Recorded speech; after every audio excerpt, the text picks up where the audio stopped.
Mesdames et messieurs, nous sommes au circuit Paul Ricard. On voit que la lumière est encore bien présente dans cette région absolument splendide qui sera le théâtre tout aussi splendide d'ailleurs de cette phase finale de la Renault Clio Cup. Il nous reste 2 courses à vivre et tout est à jouer.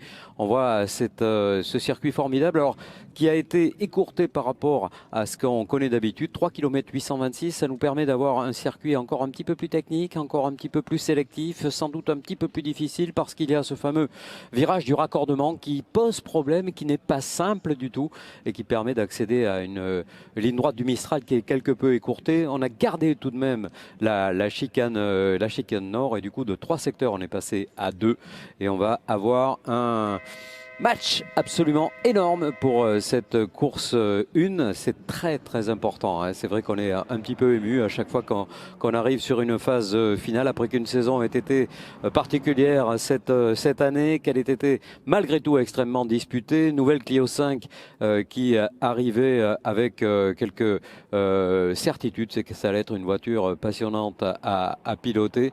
Et sur cette grille de départ, nous allons retrouver Milette d'Orange.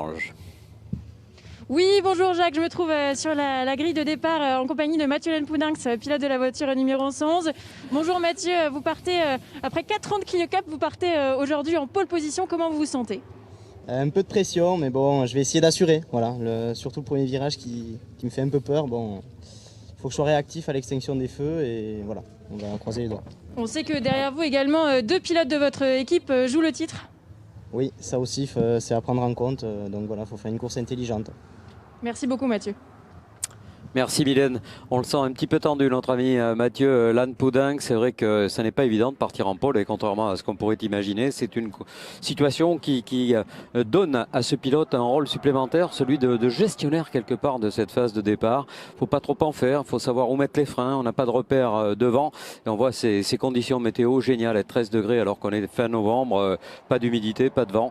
Tout va bien dans le meilleur des mondes, ce monde de la Renault Clio Cup avec plus de 50 ans d'existence, bientôt 55 ans d'ailleurs, avec un début qui en 1965 nous avait permis d'assister au début de ce que Renault a inventé, c'est-à-dire participer avec un minimum de coûts à des courses automobiles. Et on voit que le plateau est toujours là, mais surtout que le niveau est absolument énorme. Maintenant, cette saison a été particulière à ce niveau, à ce propos, et on pourra bien entendu avoir une autre interview maintenant de la part de Mylène d'Orange. Oui Jacques, je suis en compagnie de Florian Briche. Vous avez rejoint la Clio Cup en cours de la saison, Florian. On vous avait déjà vu en Clio Cup 4. Quel est le but ici? C'est de prendre du plaisir? Le but c'est de prendre du plaisir, de découvrir un peu la voiture, la discipline, parce que la Clio Cup 5 c'est une nouvelle discipline pour nous. Et puis d'envisager pourquoi pas d'essayer de mettre un pied là-dedans l'année prochaine. C'est vraiment une auto sympa à conduire, il y a pas mal de monde, on se fait plaisir et c'est ce qu'il faut, c'est ce qui compte, c'est le principal, quoi. Merci beaucoup Florian, bonne course. Florian Brichet, on connaît évidemment son papa Julien Brichet et Serge également qui sont là depuis pas mal d'années. On les attend pour venir rejoindre la tribu. Ils y ont évidemment leur place, il y a beaucoup de savoir-faire, il y a beaucoup également de talent pour ce jeune Florian.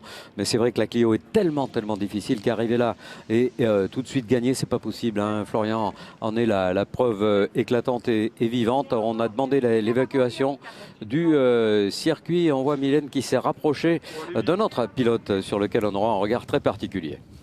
Oui, je suis avec Michael Carré. Michael, c'est l'avant-dernière course de la saison. Seulement 3 petits points vous séparent de votre adversaire Laurent Diadus. Quel est l'objectif ici pour cette course? C'est la victoire? Tout à fait, c'est la victoire. Il faut qu'on la gagne et après, demain, ça ne sera pas fini encore. Il faut qu'on se batte jusqu'au bout. Laurent est en forme et il faut qu'on prouve qu'on a encore la vitesse pour gagner. Laurent qui, je le rappelle, partira juste derrière vous pour cette course. Tout à fait. Voilà, on va faire au mieux pour réussir à rester devant. Merci beaucoup, Michael. Mika Carré qui avait remporté il y a 2 ans son premier titre en gentleman alors qu'il a arrivé tout juste à l'âge requis pour pouvoir y participer. Et je pense que cette année c'est particulier, hein. L'arrivée de Laurent Diadus a changé beaucoup de choses. On sait que Laurent a un parcours très intéressant au niveau de son parcours sportif, de ses participations en particulier en Twin Cup où il a tout dominé. Il a été champion de France de kart et Laurent Diadus va être le rival le plus rude pour notre ami Mika Carré qui pour autant reste une valeur extrêmement sûre de la discipline. Voilà, attention à la mise en route des moteurs qui va nous permettre d'écouter le bouilleur de 1300 cm3 qui amène à cette voiture 180 chevaux soufflés par un turbo avec évidemment beaucoup de performance. On a beaucoup travaillé sur ce qui pourrait être le ratio le plus intéressant entre le coût d'exploitation et effectivement le plaisir que l'on prend au volant d'abord, et puis ensuite les performances de cette voiture. Et on aperçoit cette première ligne de la grille de départ, très intéressant, hein, Mylène nous l'a dit tout à l'heure. Notre ami Mathieu Lanpoudinck s'est très bien positionné, il est en pole position, mais à côté, attention, Anthony Jurado. Alors c'est un garçon sur lequel on ne manque pas évidemment de qualificatifs, tellement il est passionnant à avoir roulé, il a beaucoup d'expressions, on va l'appeler comme ça. C'est un glisseur, c'est un furieux, c'est quelqu'un qui a l'esprit motard quelque part dans sa tête, je pense, et bien entendu qu'il va pouvoir exercer tout ce talent, mais attention de privilégier quelque part, je pense, l'efficacité tout de même, alors qu'on est parti pour le tour de chauffe. On voit qu'on est en mode phare allumé, la nuit est en train de tomber, on va avoir un éclairage qui va être magnifique, un éclairage qui sera particulier, qui sera aussi l'augure sur cet exercice de ce qui nous attend, parce que je pense qu'il faudra attendre demain tout de même pour connaître le nom du vainqueur. Alors il y a des noms qui claquent ici, là, il y a Nicolas Milan, 5 fois titré dans la discipline, qui aimerait bien accrocher un 6e titre à son palmarès, et la grille de départ qui nous est confirmée avec David Pouget et Nicolas Milan, justement cette deuxième ligne tout à fait explosive, et ça sera pas mal derrière également avec la ligne suivante, Corentin Thiers, meilleur temps de la séance de libre hier. Corentin très sûr de son art, il est engagé par Milan également. Jobo Cheyer avec une pige pour le BRS Racing Team, c'est la deuxième de la saison. Florian Béricher qu'on avait au micro de Mylène tout à l'heure. Florian pour le BRS Racing Team qui a misé sur la jeunesse et le talent de Romain Beauclerc. Romain qui est d'ores et déjà titré en junior.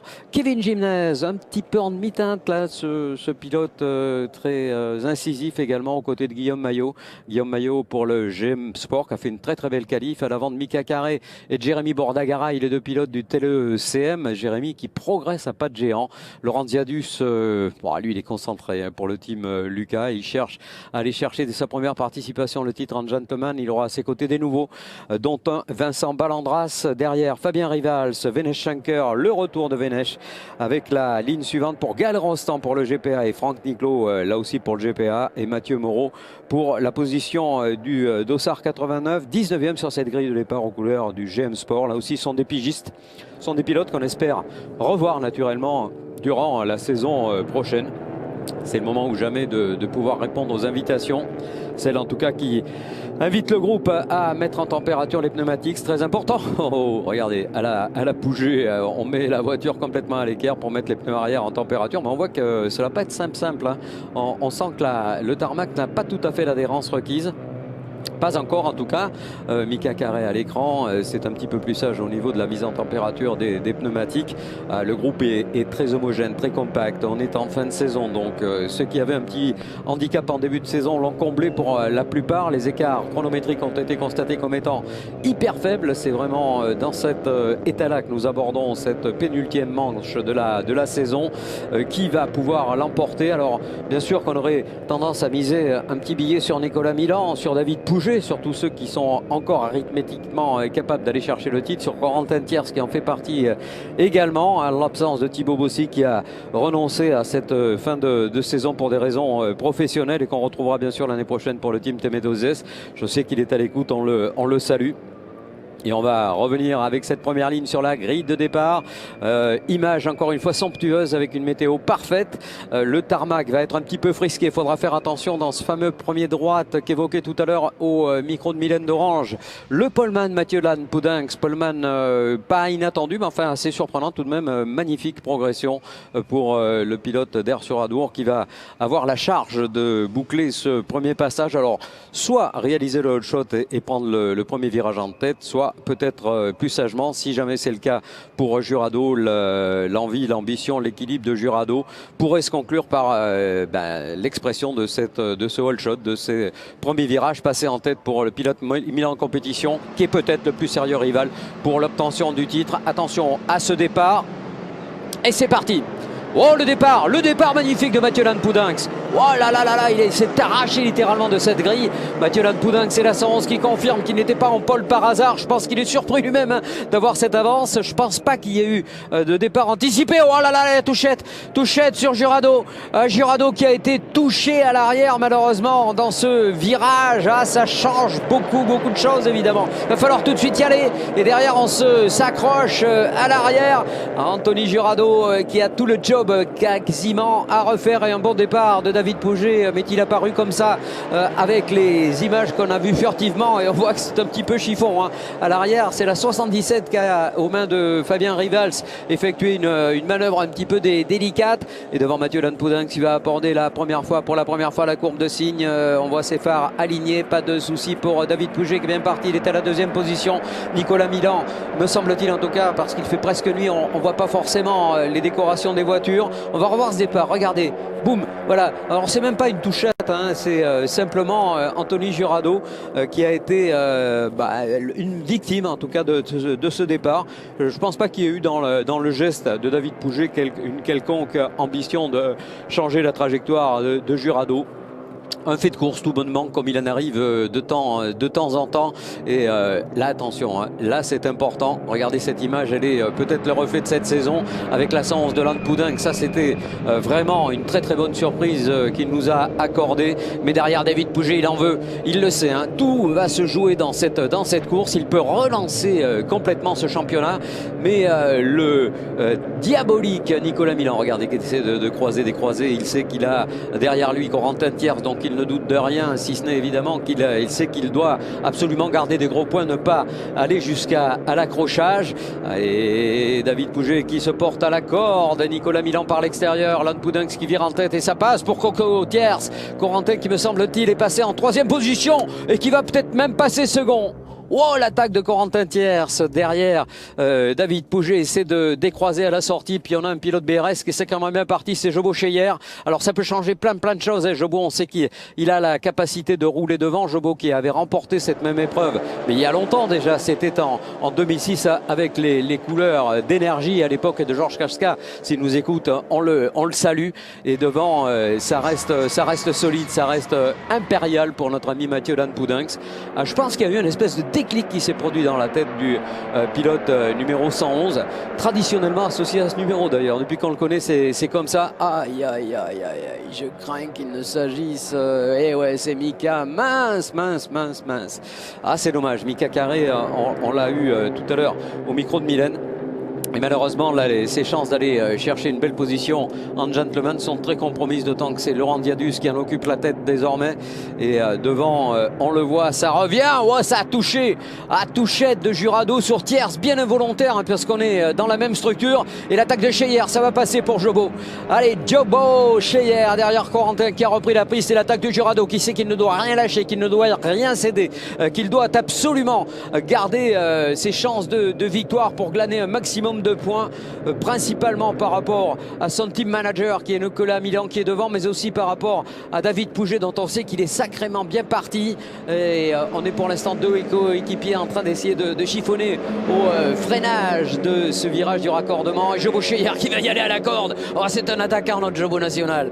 Jobo Cheyer qui retrouve les sensations qui étaient les siennes en 2006. Il avait remporté le titre, on s'en souvient. Et il y en a un qui est sorti un petit peu large. Est-ce lui? Non, je ne pense pas. Je crois que c'est Anthony Jurado qui est allé un peu large sur la trajectoire de ce virage du raccordement qui est double en fait, qui est très difficile hein. Beaucoup de pilotes le redoutaient lorsqu'on a su qu'on prendrait que le 3-8 et le passage, oh le beau passage du 31. Magnifique parcours réalisé par Jérémy Bordagaray. Là c'est pareil, on parle souvent de déclic et là il s'est produit pour une des composantes du team T2CM. C'est un pilote qui a été à l'école du rallye et donc il a dû apprendre la piste parce qu'on est quasiment à l'inverse. Autant en rallye il faut faire glisser la voiture pour la placer dans les courbes, autant là si vous glissez vous perdez beaucoup de temps, à part quelques rares cas qu'on a pu citer parfois. Jurado qui a du mal à se débarrasser de ce groupe et Kevin Gymnase la 72 qui vient se mêler justement à cette explication. Et le team BRS énorme hein, sur cette intervention avec Bocler. Bocler dont on voit qu'il affiche le J comme junior. Il est champion dans cette catégorie et naturellement il a été avec brio. On devrait a priori recevoir d'ici quelques temps les propos d'un des pilotes qui vient de connaître une galère là au micro de Mylène d'Orange qui s'est rapproché de cette voiture. On l'a vu en attendant bien entendu de situer encore une fois la position de Jurado. Anthony Jurado qui pilote la 5, il est pour l'instant crédité d'une position qu'on va qualifier de bonne, hein. Il n'y a pas d'erreur. C'est tout simplement le 5e rang puisque Jo Bocheyer est passé. Et là justement nous aurons dans quelques petites secondes l'occasion de retrouver Mylène d'Orange. Oui Jacques, je suis avec Jennifer Carré, la team manager de T2CM, la voiture numéro 7. J'ai eu l'occasion de discuter avec Michael en pré-grille, enfin en grille de départ pardon, à propos du championnat. On s'est dit qu'il y avait resté 3 points pour d'écart avec Laurent. Là il semblerait que ce soit un petit peu compliqué suite à son abandon. Avec cet accrochage du début de course, pour nous le championnat, la première place au championnat est finie. Je pense qu'on peut sauver la 2e, mais c'est tout ce qui nous reste. On est très déçus pour nos partenaires et puis pour nous. Mais voilà, c'est la course, voilà. Évidemment, on comprend votre déception, Jennifer. En tout cas, merci d'avoir répondu à notre interview et bon courage, merci. Et oui, bien sûr, Mylène, hein, c'est toujours un moment délicat d'accepter, non pas la défaite parce que ça n'est pas une. Et on a vu que d'ailleurs cet incident qui s'est produit avec la 77 était sous enquête. Hein, donc je ne suis pas sûr qu'on ait jugé que tout se soit passé de manière aussi correcte que cela. En tout cas, c'est dommage. Mika Carré, c'est notre numéro 7, c'est notre renard national. C'est aussi un monsieur qu'on adore pour plein de raisons parce qu'il est exactement dans l'esprit de la tribu. Et on voit son épouse qui va être bien sûr malheureuse autant que lui, hein, je pense, peut-être plus même quelque part, puisqu'elle est aussi manager de cette équipe de 3 maintenant, avec Jérémy Bordagaray qui va reprendre le flambeau, qui va essayer d'amener la bannière T2CM au meilleur niveau. Et devant le groupe est formé avec Nicolas Milan. Nicolas Milan qui revient sur son coéquipier Mathieu Lanpoudin, sous l'œil de David Pouget qui attend son heure, sous l'œil également de Jo Bocheyer, mais l'écart est un petit peu creusé. Anto Jurado et pour l'instant à la 5e position. Ah, ça va être dur, hein. Romain Bocler au 6e rang, Kevin Gymnase 7e, la 8e place pour Guillaume Maillot, Corentin Thiers a reculé 9e et Jérémy Bordagaray intègre le top 10. Magnifique, encore une fois, performance du 31. Et la course maintenant s'est stabilisée. Tout à l'heure, on a vraiment craint qu'il y ait une course qui soit vraiment très très compliquée sportivement. Et là, les choses, les esprits se sont un petit peu calmés. C'est vrai que lorsqu'on court aussi tard dans une après-midi, on peut imaginer que l'attente est longue et que la pression, mine de rien, elle monte tranquillement. Et ensuite, lorsqu'on la lâche, eh bien, ça peut être délicat. On a pu s'en apercevoir, même si encore une fois, il n'y a pas eu de gestes particulièrement mauvais, bien plutôt des faits de course qui situent encore une fois le niveau de cette compétition qui est extrêmement relevée. Ça, c'est une évidence absolue. Et regardez cette image, elle est belle. C'est Romain Bocler qui talonne Anthony Jurado. Anto, il doit être un peu déçu dans sa voiture, hein. C'est sûr qu'il ne se battra pas pour la gagne à l'occasion de cette course 1. Demain, tout est à refaire. Il y a des qualifications le matin. Il y a également la course qui aura lieu à 17 h également, qui sera bien sûr retransmise en direct.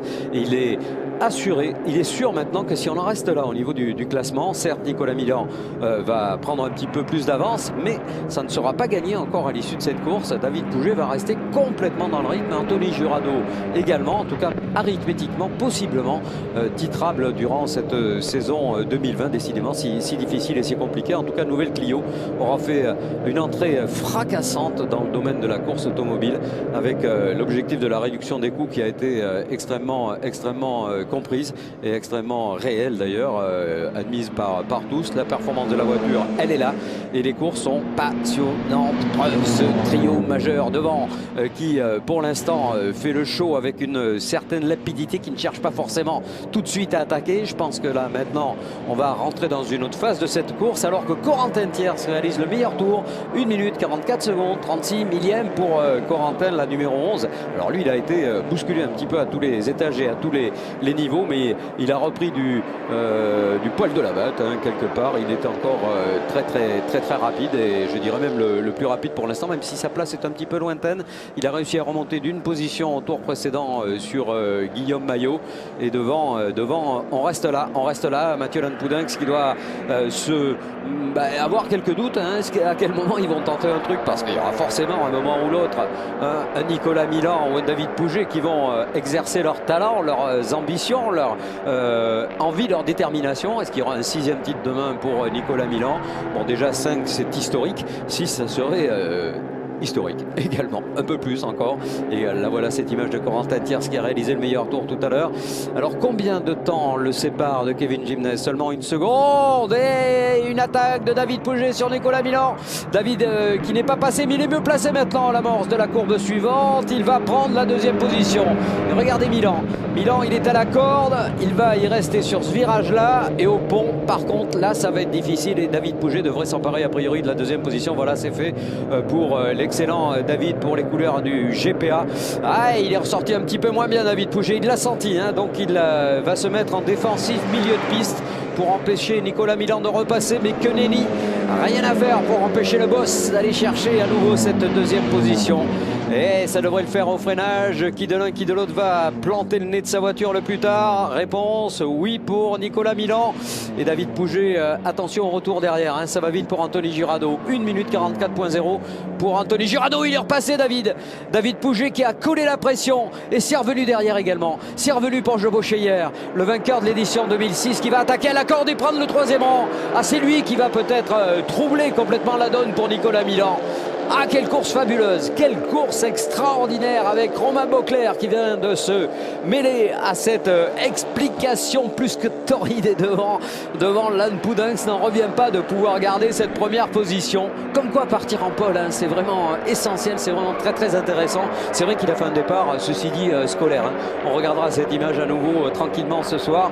Il a fait un départ parfait, il a arraché cette voiture avec beaucoup de témérité, avec beaucoup d'efficacité. Anthony Girardot qui est en tête du groupe maintenant. Et Nicolas Milan qui est en sandwich entre les deux voitures du team BRS, et Nicolas Milan qui va peut-être préserver sa position, mais ça n'est pas du tout certain. L'attaque de Cheyer est absolument sublimissime, et celle de Beauclerc est pas mal non plus, dans un domaine où il excelle, hein, celui évidemment de pouvoir s'afficher comme étant non seulement champion junior, mais également en progression constante. Il a une marge très très importante.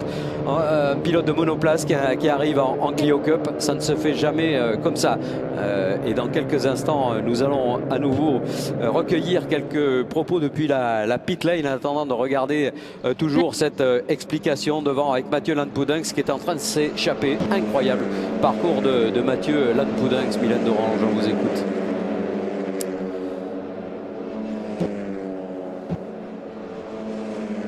Voilà, on va écouter Bénédicte Cheyer en micro de Mylène d'Orange.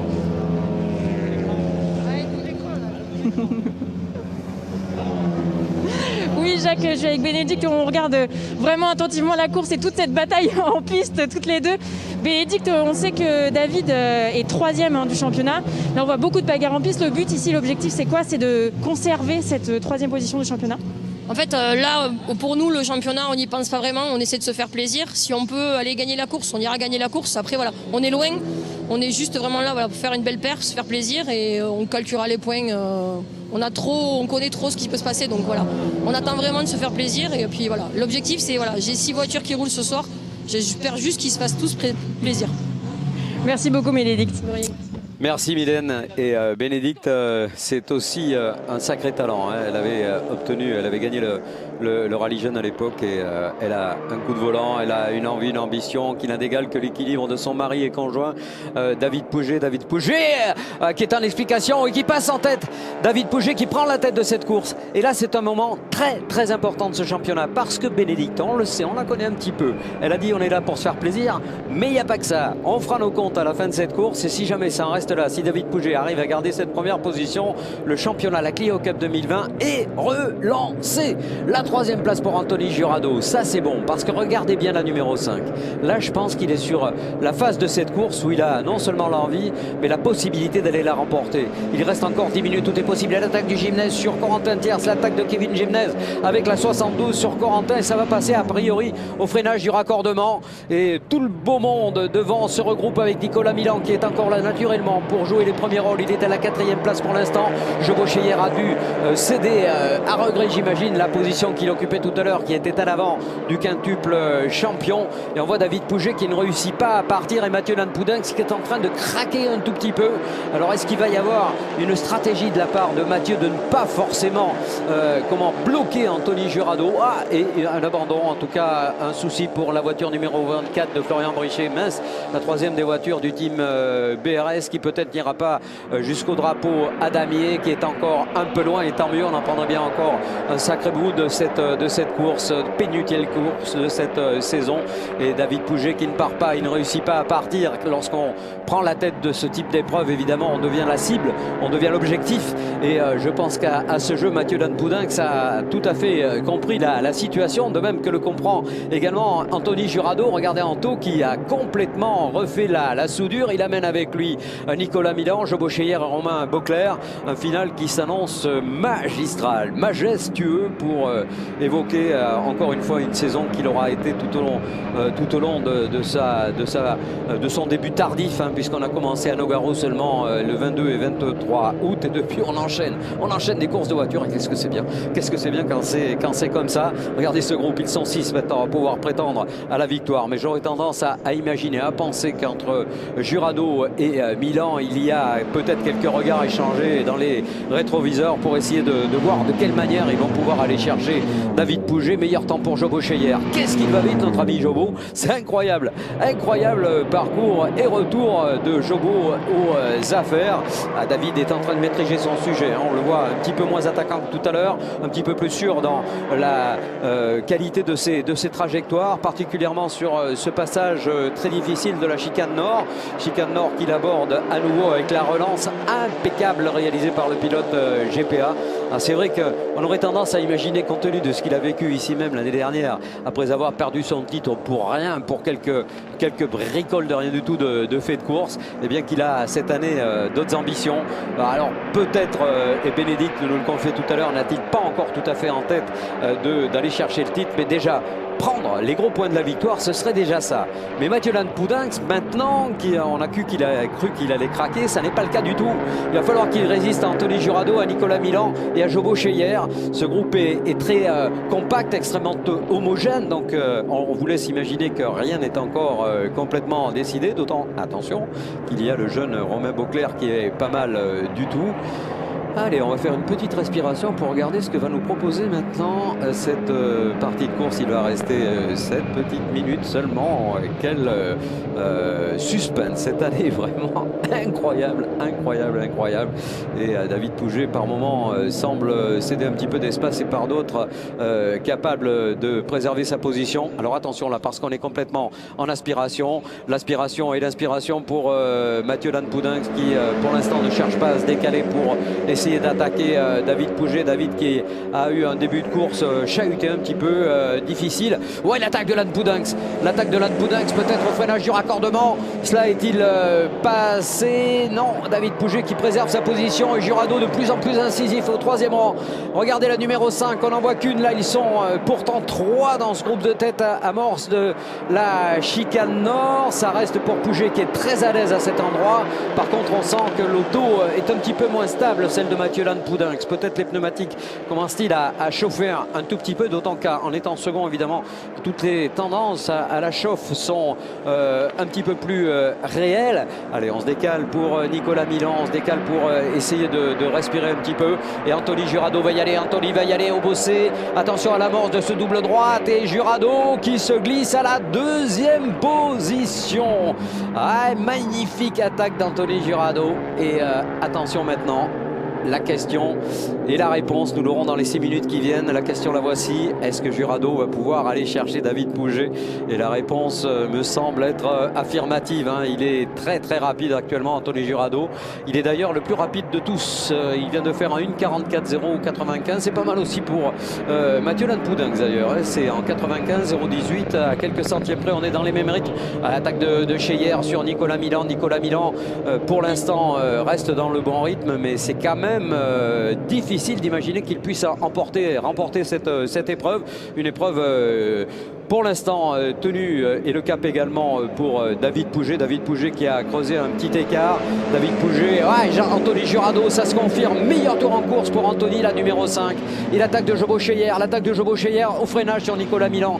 Pour l'instant, ça ne passe pas, mais on répète qu'Anthony Jurado, le numéro 5, actuel second de ce groupe, vient de réaliser le meilleur tour en course. Il attaque, hein. Il attaque, lui, il sait faire ça. Il sait faire. C'est là qu'il se régale le plus lorsqu'il est dans cet état de grâce, lorsqu'il est complètement exalté par l'enjeu. Et pour l'instant, David Pouget qui tient le cap, qui tient le rôle, qui tient le rang. Et Dieu sait si la légitimité de cette éventuelle victoire serait bel et bien présente. Alors, est-ce qu'il va y avoir une solution, hein? Il est rapide, Jurado, à cet endroit. Il va prendre la spille à l'amorce de la courbe de Signe. Ensuite, il a le fameux double bossé dans lequel il a attaqué Mathieu Lanpoudinx tout à l'heure. Bon, il est trop loin pour l'instant pour aller chercher Pouget. Alors que la voiture numéro 77 semble avoir connu des problèmes au virage numéro 8. Et à tous les niveaux, on s'explique, on cherche des solutions. Jérémy Bordagaray pour la 31 dixième à l'attaque sur Guillaume Maillot. Les uns et les autres sont très rapides. Et Laurent Ziadus reste en tête du groupe des Gentlemen, alors que justement nous allons écouter dans quelques instants Mylène d'Orange pour aller prendre des nouvelles du côté de la ligne des stands. Oui, Jacques, je suis avec Claire Thiel, la team manager du Team Lucas. Claire, j'ai croisé Laurent avant de partir en course. Il me confiait qu'il était un peu stressé et concentré parce que c'est une de ses premières courses de nuit. Effectivement, première course pour nous de nuit, donc c'était important pour lui d'être concentré, d'être dans sa bulle. Voilà, souvent il ne faut pas lui parler, il reste bien concentré. Voilà, donc pour l'instant c'est bien. J'ai vu l'abandon de Michael Carré, c'est dommage de finir une course comme ça. Voilà, franchement on aurait aimé se battre tous les deux. On sait que Laurent, rappelons-le, et Michael Carré jouent pour le championnat Gentleman et qu'il y avait seulement 3 points d'écart avant le départ de la course. Oui, il y avait 4 points d'écart avant le départ de la course. Donc là, Michael a abandonné malheureusement pour lui. De toute façon, rien n'est joué jusqu'à la fin de la course, jusqu'à la fin du week-end. C'est de la course automobile. Tout peut arriver. Donc on va essayer de rester concentré jusqu'à la fin du week-end et de ne pas faire d'erreur. Voilà, de toute façon, pour nous, c'est une première année. On découvre l'auto. Faire des résultats comme ça, on est franchement très contents et fiers pour une première année de ces résultats. Eh bien, vous pouvez. Merci beaucoup, Claire. Merci. Merci Mylène. Effectivement, des propos plein de bon sens, plein de lucidité, plein de ce que la Clio nécessite également d'esprit. Un spirit, celui de la tribu. Et on revient sur la tête de course et rien n'est fini, rien n'est joué. L'attaque de Nicolas Milan sur Mathieu Lanpoudinx, ça devrait passer pour épargner un maximum de points pour le leader du championnat. Mais devant, Anthony Jurado qui se glisse à la corde mais qui ne passe pas pour l'instant avec la 5. Et il va rester 2 minutes 40 et rien n'est encore joué. David Pouget le sait plus que personne. Mener cette course à ce moment de l'épreuve n'est pas une attitude ni une position très confortable. On est bien d'accord avec ça. C'est pas du tout le confort qu'on est venu chercher d'ailleurs. Est-ce qu'il va y aller, Anto? Il y va, Anthony Jurado. Virage du pont. Ça relance mieux pour David Pouget qui est ressorti sur l'extérieur. Là, il n'a pas paniqué. C'est pas le genre de la maison d'ailleurs. Mais là, il vient de faire preuve de beaucoup de lucidité. David Pouget, il sait qu'il maîtrise cette course pour l'instant. Et Anthony Jurado qui est obligé de déjouer l'aspiration de son team manager, s'agissant bien entendu de Nicolas Milan. Freinage très tardif d'Anto, freinage hyper tardif d'Anthony. Ouais, ils ont failli se toucher, je crois même qu'ils se sont percutés. Aïe aïe aïe. Et David Pouget qui va malheureusement perdre beaucoup de positions. Et l'attaque incroyable des hommes de tête. Pareil pour l'arrière. Regardez Lanpoudinx à la lutte avec Jobo Cheyer. Mathieu Lanpoudinx qui va virer à l'extérieur de la chicane. Cannes-Nord. Ça part un petit peu dans tous les sens. On s'attendait à ce que la course soit disputée. Elle l'est.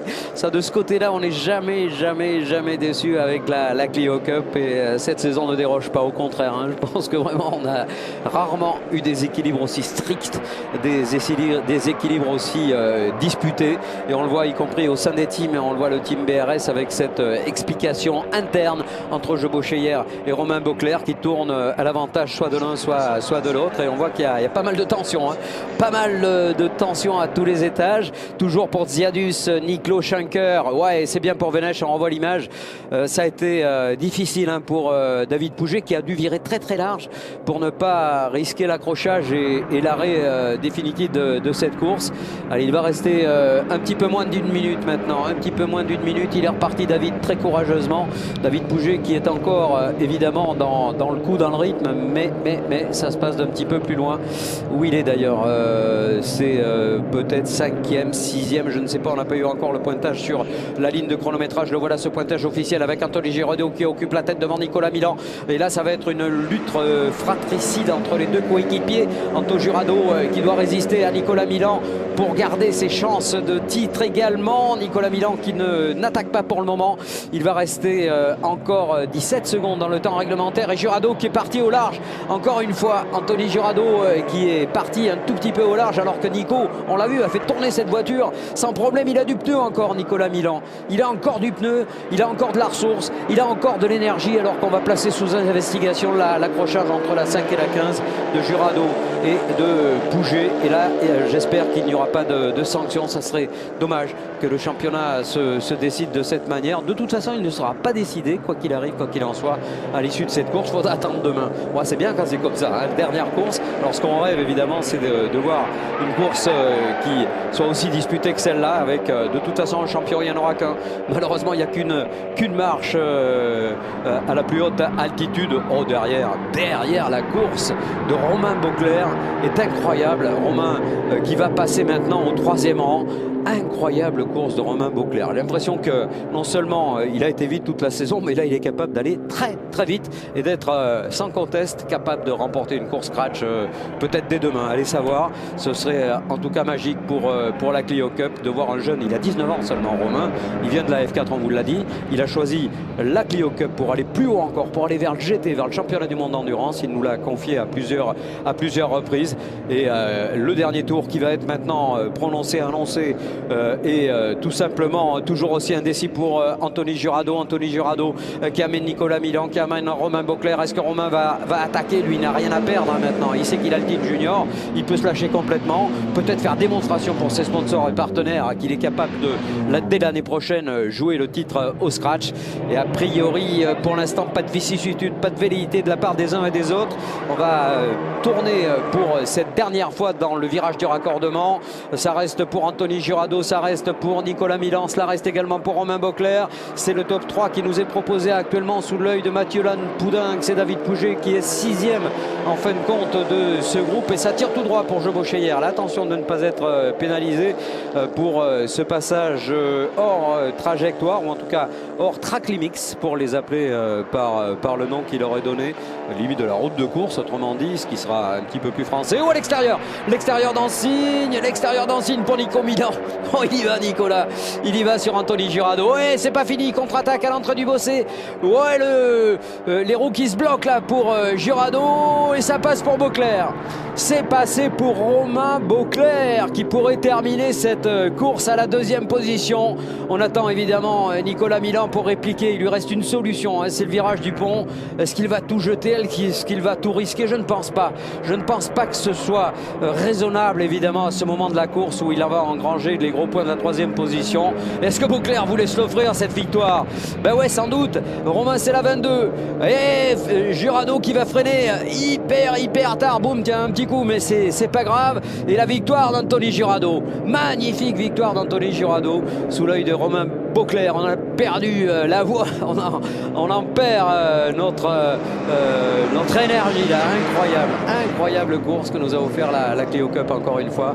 La victoire de Jurado devant Romain Beauclerc, Nicolas Milan au 3e rang, Mathieu Lanpoudinx 4e, David Pouget ménage les points de la 5e position, mais c'est vrai qu'il a été sans doute une des victimes de ce fait de course tout à l'heure, qui va être d'ailleurs sous investigation, on le rappelle. Bon, on verra quelles seront les décisions qui ne nous appartiennent évidemment pas, et fort heureusement, je ne les envie pas d'ailleurs dans ce cadre-là.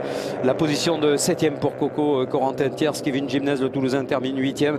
Guillaume Maillot, magnifique 9e position à l'avant de Laurent Ziadus, qui met un joli pied là, tiens, sur le titre de champion de gentleman, même s'il y a encore des solutions, les possibilités de même pour Mika Carré. Jérémy Borda-Garay termine à la 11e position. Il devance Franck Liclot qui sera 2e des gentlemen. Vénèche Schenker. On est heureux pour Vénèche. On est heureux pour Vénèche qui fait une pige, qui n'a pas pu participer au libre pour une raison idiote dont on ne parlera pas parce que c'est vraiment quelque chose qui n'arrive jamais.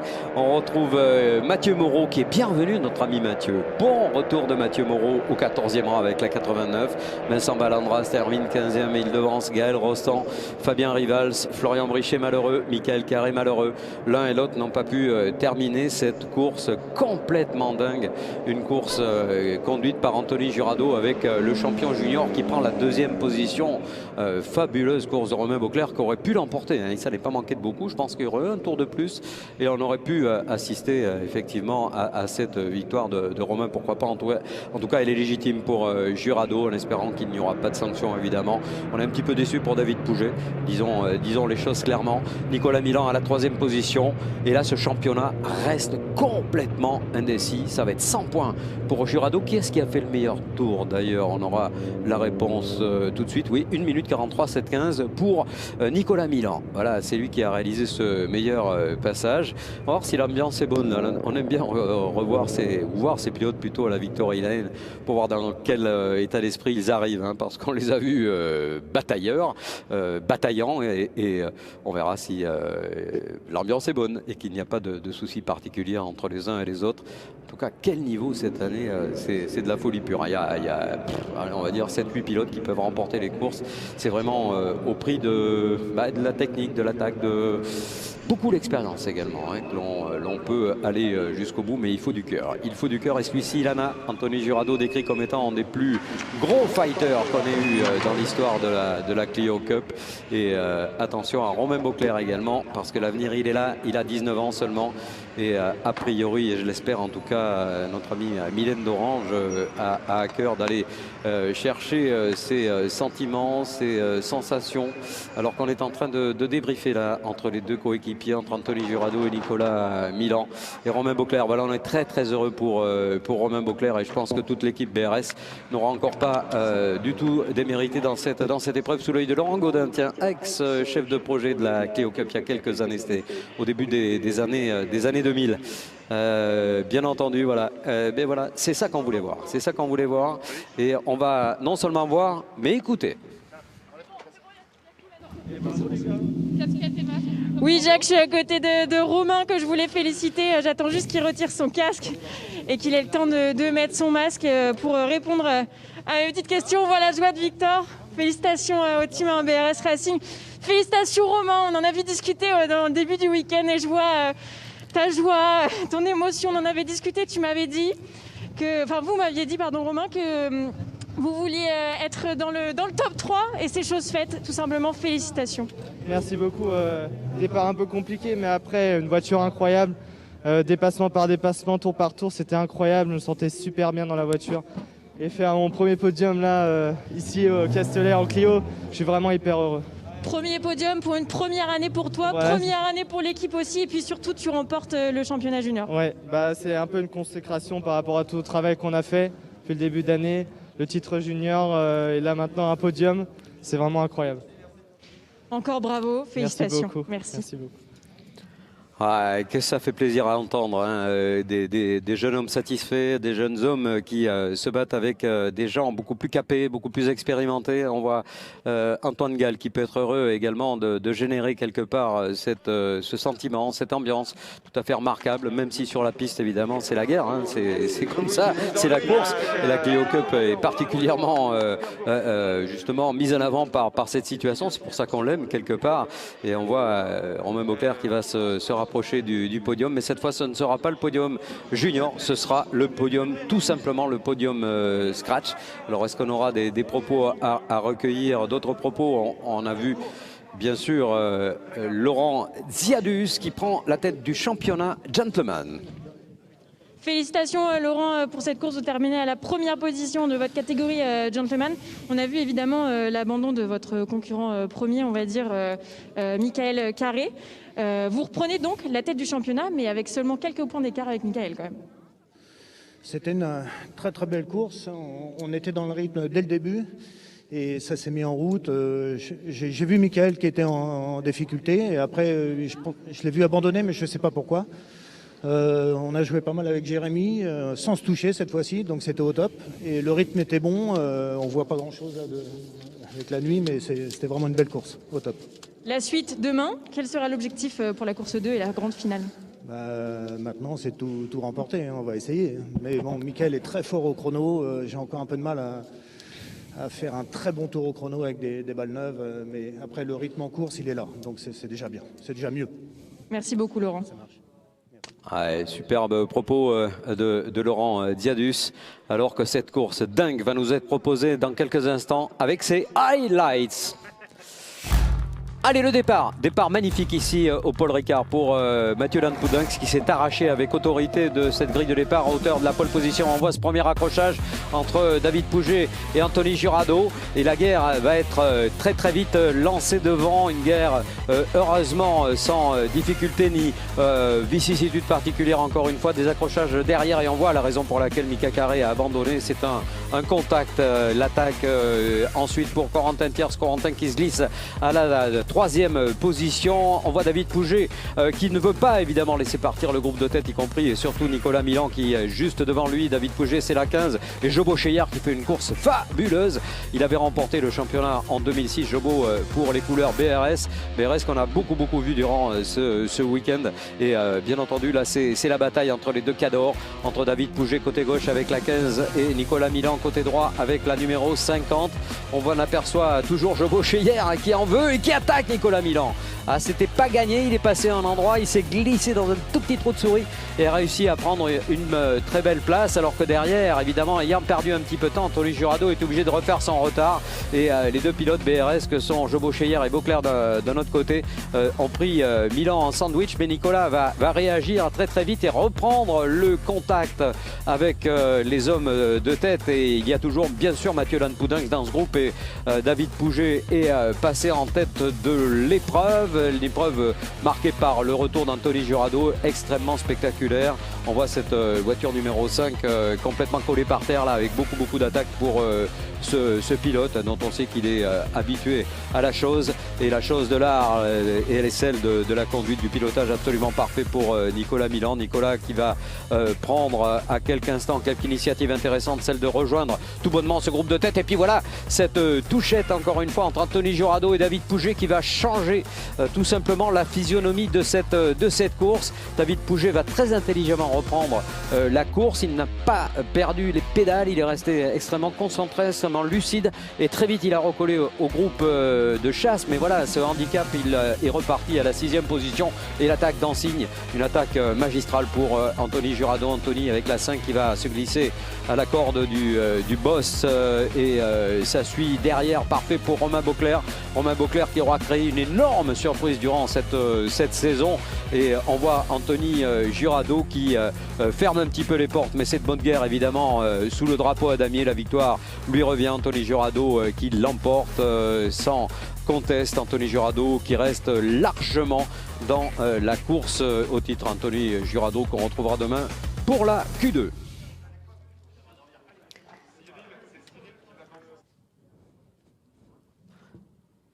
Voilà, on voit que la nuit est bel et bien tombée maintenant sur le circuit Paul Ricard. Une vision dont Laurent Dianus nous disait que c'était pas évident. Le soleil avait décliné, la nuit avait remplacé le jour, et là il faut que les yeux s'habituent, le cerveau également. Et cela demande encore d'autres qualités, des qualités dont ne manquent pas ces pilotes. Encore une fois, on aurait pris 3-4 courses de plus cette saison, tellement les équilibres sont de plus en plus réels. Et on va avoir le plaisir d'écouter Mylène Dorange pour animer ce podium Clio. À la deuxième position, et c'est son premier podium général. Alors, on l'accueille bien fort. J'appelle Romain Beucler. Et à la première position, le grand gagnant de cette première course ici au circuit Paul Ricard, Anthony Jurado. On va aussi également accueillir le team représentant, Franck Jurado, le papa d'Anthony Jurado du team Milan Compétition.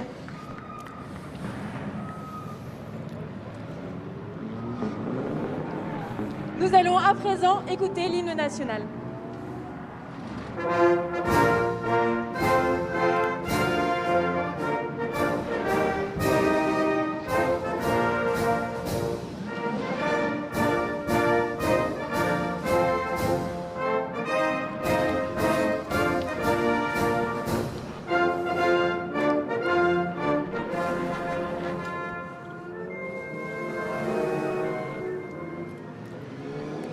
Merci messieurs, maintenant je vous invite à soulever vos trophées et sourire malgré vos masques pour les photos. Merci beaucoup.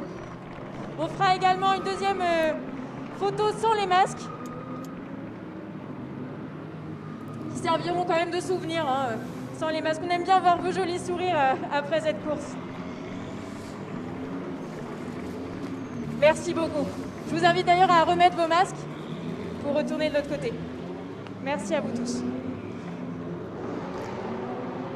Nous allons désormais passer au deuxième podium de cette première course de Clio Cup, deuxième podium qui récompense la catégorie Gentleman. À la troisième position, j'ai le plaisir d'accueillir le pilote de la numéro 44, Veni Schenter. Félicitations, Inès, pardon, excuse-moi. À la deuxième position, on retrouve Franck Niclot du team GP Racing. Et le vainqueur de cette catégorie Gentleman pour la course 1, Laurent Dianus, du team Lucas. Je vous invite, messieurs, à récupérer vos trophées et à sourire pour les photos. Et on va donc effectuer des deuxièmes photos sans masque pour garder quand même ce beau souvenir de votre podium ici au circuit Paul Ricard. Sans le masque, tout le monde est bon? Voilà. Souriez et vous pouvez brandir vos trophées. Merci beaucoup.